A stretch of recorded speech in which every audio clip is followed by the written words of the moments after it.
మాది పశ్చిమ గోదావరి అండి, వెంపండి మాది.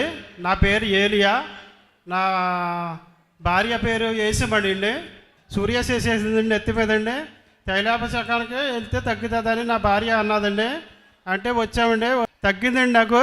అలాగే మొకాళ్ళ నొప్పులు కూడా వచ్చినాయండి, నాకు మొకాళ్ళ నొప్పులు కూడా తగ్గినాయండి. అలాగండి కొబ్బరి చెట్టుకండి దెయ్యపు కాయలు కాసినాయండి.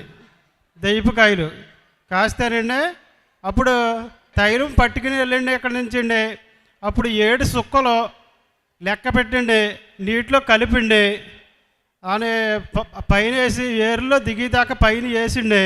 వేస్తేనండి పైన దెయ్యపు తొట్టులండి మామూలు కాయలు అయిపోయింది.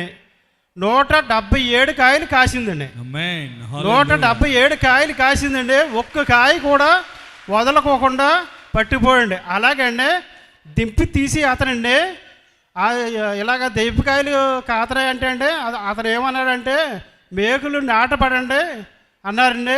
అప్పుడు నా భార్య అన్నదండి మేకులు నాటపడద్దు, ఆ తైలం వేస్తే మనకి అందరికీ ఫలించేలాగా మనకు కూడా ఫలిస్తాయని నా భార్య చెప్పిందండి.